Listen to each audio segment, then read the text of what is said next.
ထိုင်းနိုင်ငံကအောက်လန်းပေါ်ပညာရဲ့များအကြောင်းသိကောင်းစရာမြန်မာနိုင်ငံရဲ့အိန္ဒိချင်းနိုင်ငံတွေဟာတရားဝါဒဗုဒ္ဓဘာသာကိုးခဲ့တဲ့နိုင်ငံချင်းတူပေမဲ့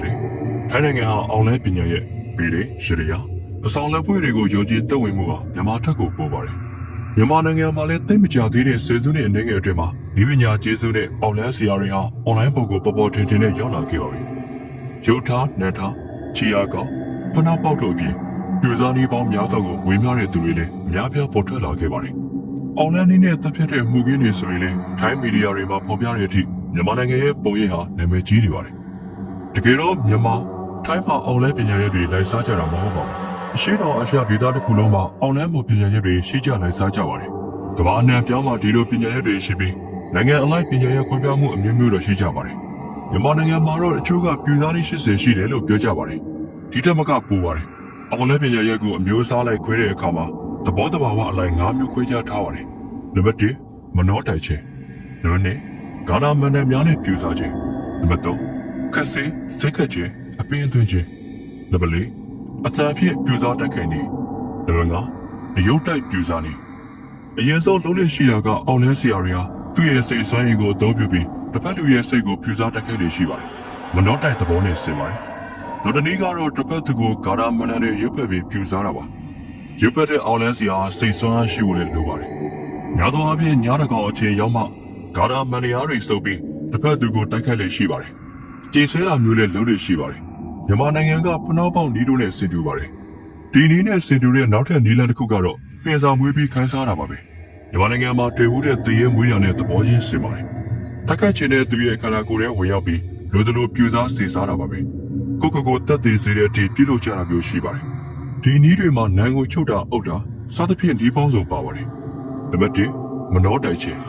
ဒီနီးကိုအသုံးပြုမှအောင်လန်းဆရာဟာစိတ်ဆွမ်းအားကိုထူထောင်ထားဖို့လိုပါတယ်။အချိန်မီတစ်ဖက်လူမသိစေရပဲမနောတိုက်နိုင်တဲ့အထိစိတ်ဆွမ်းအားမြင့်နေရပါမယ်။တမာရီထူထောင်တဲ့သဘောပါ။မိစ္ဆာတမာရီလို့ဆိုရပါမယ်။ဒီမိစ္ဆာတမာရီအကူအညီနဲ့ဂါရမန်တရားတွေစုပ်ပါတယ်။ဒီလိုဂါရစုပ်တဲ့အချိန်ကအတော်ကြာတယ်။ဒါပေမဲ့အကျိုးရလက်ကမြန်းတယ်။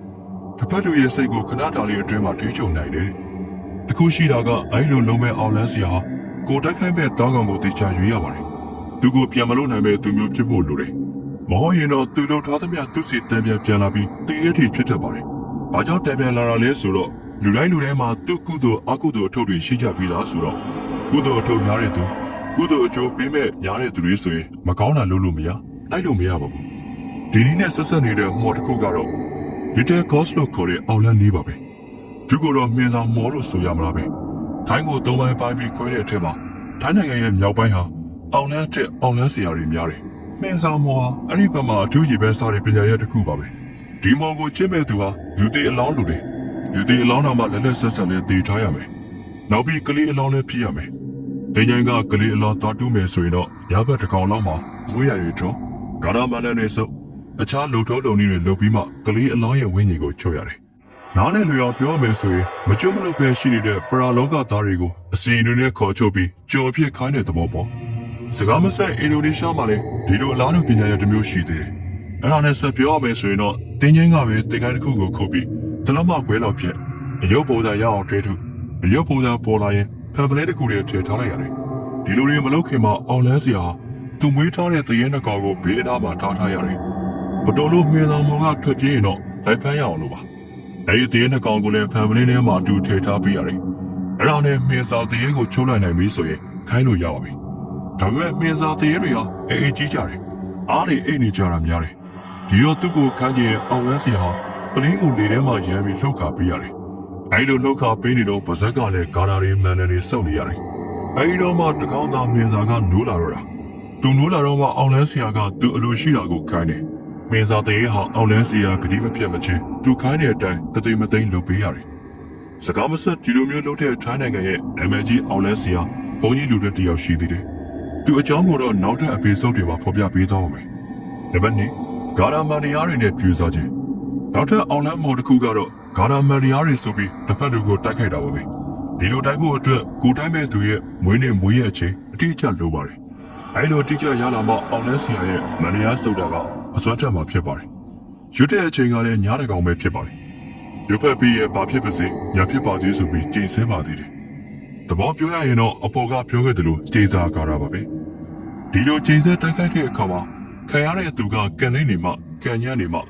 သူအပေါ်တိုက်ခိုက်လို့အစွမ်းပြင်းတာပါကန်နဲ့ကန်ညံ့နေတဲ့အချိန်ဆိုတေးစင်နိုင်တဲ့အထိဖြစ်စေနိုင်ပါတယ်ဒါလို့ကာလို့မလွယ်ပါဘူးတစ်ဖက်ကလူကကန်မြင့်နေရင်တော့တိုက်ရမှုမရှိတော့ဘူး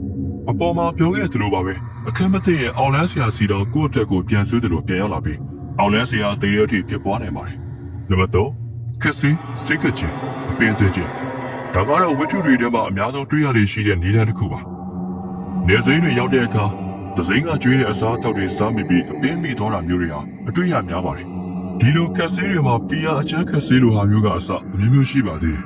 ထိုင်းနိုင်ငံရဲ့ခက်စီနီးကတော့အစိမ်းရှိတဲ့တရားဝါတွေအစိမ်းရှိတဲ့အပင်တွေကိုရောပြီးကျိတ်အမုံလုပ်ပြီးခတ်တာပါပဲအစိမ်းရှိတဲ့တရားဝါတွေကိုမတက်ခင်အကောင်ကြီးအရွယ်ရောက်တဲ့အချိန်ထိမွေးထားရပါတယ်ဒီလိုမွေးထားပြီးအရွယ်ရောက်တော့မှတက်ပြရပါတယ်အချောက်ခံရတယ်ပြီးတော့မှအမုံကျရပါတယ်တရားဝါဒဗုဒ္ဓဘာသာကိုးခဲ့တဲ့နိုင်ငံများဖြစ်တာမို့ဒီလိုခက်စီတွေရန်ကနေတော့မှကအခြားသောအောင်လန်းတွေကနေကောက်ွယ်ဖို့နီလန်းပေါင်းများစွာလည်းရှိနေပါသေးတယ်ဒီလိုကောက်ွယ်ရမယ့်နီလန်းတွေနဲ့အခြားသောအောင်လန်းနီးဟောပညာရက်တွေကိုနောက်လာမယ့်အပီဆိုဒ်တွေမှာဖော်ပြပေးသွားမှာမို့နောက်ရက်များမှပြန်လည်ဆုံးဖြတ်ကြပါစို့လား